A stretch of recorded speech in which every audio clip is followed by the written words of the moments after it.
Unit 4 of First Flight from the Diary of Anne Frank. Annalise Marie Anne Frank was born on the 12th of June 1929. She died in February or March 1945.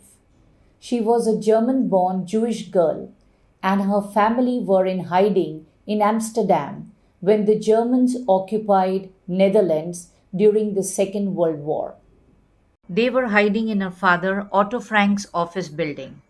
After 2 years of hiding, they were betrayed, cheated, and sent to the concentration camp. This was a place where the Nazis sent people for execution, for killing them. Anne died of typhus within days of her sister Margot's death. Typhus is an infectious disease spread by insects. Her father Otto was the only survivor of the family. When he returned to Amsterdam after the war ended, he found Anne's diary and he was convinced, felt certain, that it was a unique, a rare record. So he got it published in English under the name The Diary of a Young Girl. The diary was a birthday gift for Anne Frank's 13th birthday, and in it chronicled, recorded, are the events of her life from 12th June 1942 till 1st August 1944. It has been translated from the original Dutch language into many languages and has become a widely read book.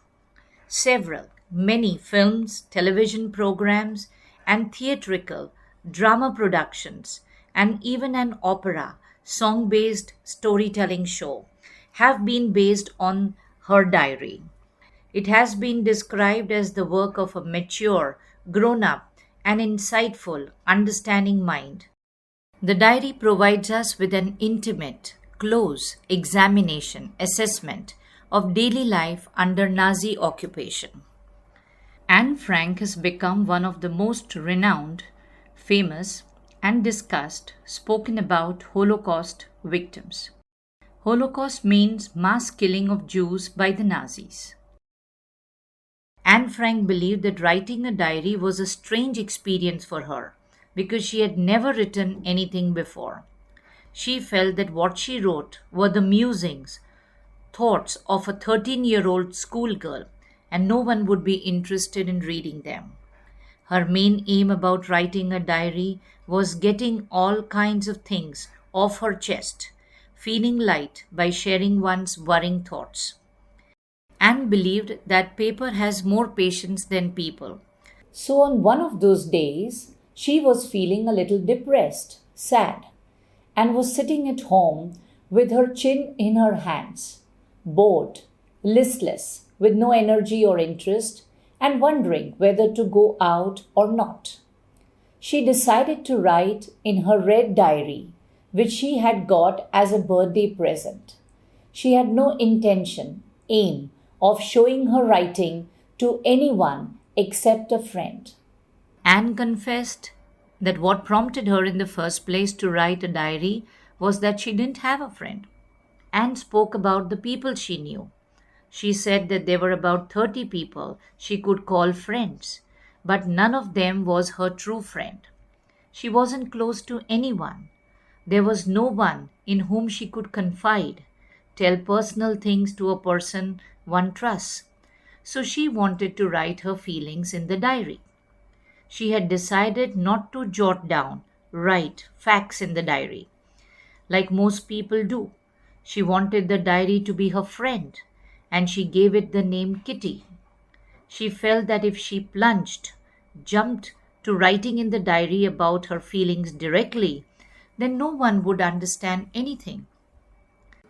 Therefore, she decided to provide a brief sketch, an outline, about her life, though she disliked it. Anne wrote about her family members in her diary. She said that her father was adorable, lovable, and he married when he was 36 to her mother, Edith Hollander Frank, who was 25.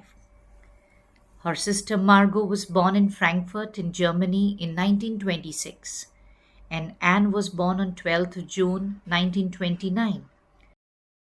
She lived in Frankfurt till she was 4. Then her family emigrated to Holland in 1933. First, the parents went, and the two girls lived with their grandmother at Aachen for some time and then joined their parents. Anne went to Montessori nursery school and stayed there until she was 6.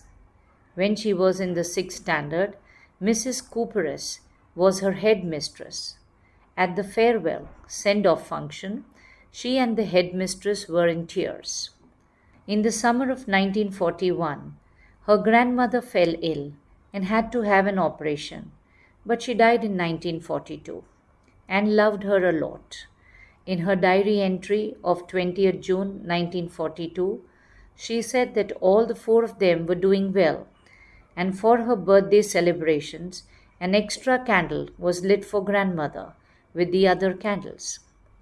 Also in her diary entry dated 20th June 1942, which was a Saturday, she wrote that her entire class was quaking, trembling, because the teachers were going to declare the results in the next meeting. Half the class was also making bets about who would be promoted and who wouldn't. They would decide who would move up to the next form, be promoted to the next class, and who would be kept back, failed. Anne felt that about a quarter, about 25% of the class were dummies, dull, and would be kept back. But she was not sure, as she felt the teachers were unpredictable, those who cannot be certain about. She felt her girlfriends would pass. She was only worried about maths. The students kept telling one another to not lose heart. She got along well with all her 9 teachers, 7 men and 2 women. Mr. Keesing was her maths teacher, and he was an old fogey, one who belonged to the old school of thought. He had caught Anne talking in the class, and he was annoyed, angry. After many warnings, he had given her extra homework to write an essay, a chatterbox. Anne wrote down the title of the essay in her notebook. After she finished her homework for the day, she remembered her extra assignment. She thought that she could ramble on, write aimlessly, or leave big spaces between words, but she didn't do so. She felt that it was necessary to come up with convincing arguments, statements which people will believe in, to prove the need of talking. She also said that talking was a student's trait, which she would like to keep under control, but she would never be able to cure herself of it. This was because it was an inherited trait from her mother. Inherited trait is a physical or mental quality that one gets by birth. Mr. Keesing had a good laugh at her arguments, but again caught her talking and gave her one more essay, an incorrigible chatterbox. Incorrigible is a person who cannot be corrected. And then the third essay came, quack, quack, quack, said Mistress Chatterbox. Anne had a good laugh with the class, but she felt that she had nearly exhausted, drained her ingenuity, her originality and inventiveness. She had to write something else now. Her friend Sam, who was good at writing poetry, helped her to write the essay in verse form, rhyming words. She knew that Mr. Keesing was trying to play a joke on her with the ridiculous, unreasonable subject, but this time she tried to make sure that the joke would be on him. She wrote a beautiful poem about a mother duck and a father swan with 3 baby ducklings. The ducklings were bitten to death by the father as they quacked too much. Mr. Keesing took the joke in the right spirit. He read the poem to the class and gave his comments, and from then on, Anne was allowed to talk without any extra homework, and Mr. Keesing also got into the habit of making jokes.